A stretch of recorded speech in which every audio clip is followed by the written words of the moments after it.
Hello everyone, स्वागत है आपके अपने यूट्यूब चैनल हुआ है सर पर। तो आज हम लोग देखने के लिए जा रहे हैं क्लास 10th एसएसटी हिस्ट्री का। हमारा क्वेश्चन है जर्मनी के एकीकरण की क्या बात है। पहले हमको ये समझ लेते हैं कि एकीकरण का मतलब क्या होता है। देखो, एकीकरण का मतलब होता है जब कोई भी देश या कोई भी क्षेत्र जो है टुकड़ों में बटा हो, यानी कि वहाँ के लोग जो में राष्ट्रवाद की भावना की कमी और जो भी कारण है, अब भाषा के कारण हो, राष्ट्रवाद की भावना कमी के कारण हो, या फिर रहन सहन के कारण हो, धर्म के कारण हो, कुछ भी रीजंस हो सकते हैं। लेकिन किसी भी देश या किसी भी क्षेत्र के लोग जो है जब छोटे छोटे टुकड़ों में बटे हुए होते हैं, उनमें आपसी तालमेल नहीं होता है, वे एक साथ रहना नहीं चाहते हैं। इस प्रकार से कई देश जो है ना, एक देश जो है कई टुकड़ों में बट जाता है।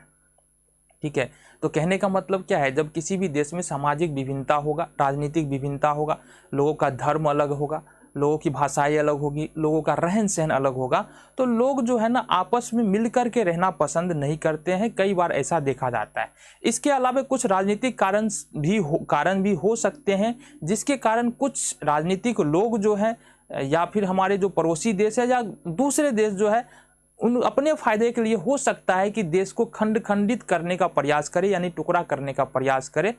इस स्थिति में क्या होता है, देश की एकता को बनाए रखने के लिए या फिर देश को एक करने के लिए प्रयास किया जाता है, जिसको हम लोग एकीकरण कहते हैं। एकीकरण का मतलब होता है जो देश टुकड़ों में बटा हुआ है, जो क्षेत्र टुकड़ों में बटा हुआ है, उसको एक करना ही एकीकरण कहलाता है।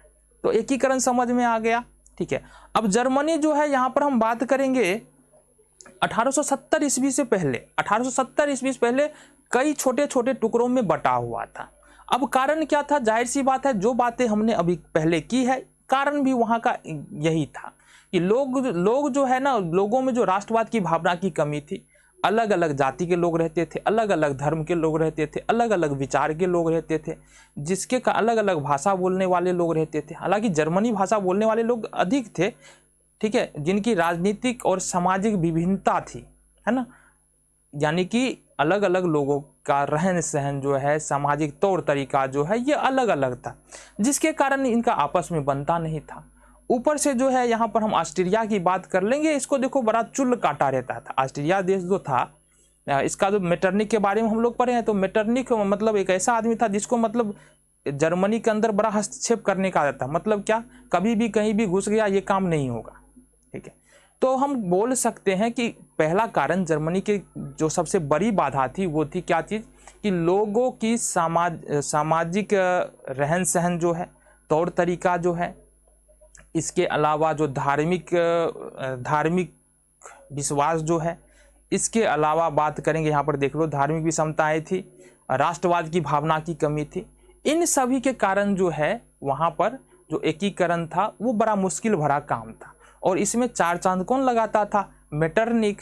क्योंकि देखो, मेटरनिक को ऐसा या ऑस्ट्रिया को ऐसा लगता था अगर जर्मनी एक हुआ तो एक बड़ी शक्ति बन जाएगा, और इस स्थिति में उसका जो कुछ हिस्सा, यानी कि जो ऑस्ट्रिया कुछ भाग रखा हुआ था जर्मनी का, उसको वापस देना पड़ेगा। और ये भी हो सकता था कि ऑस्ट्रिया का कुछ भाग जो है जर्मनी लेके आ जाए। इसके कारण जो है ऑस्ट्रिया का बड़ा हस्तक्षेप होता था जर्मनी के एकीकरण में।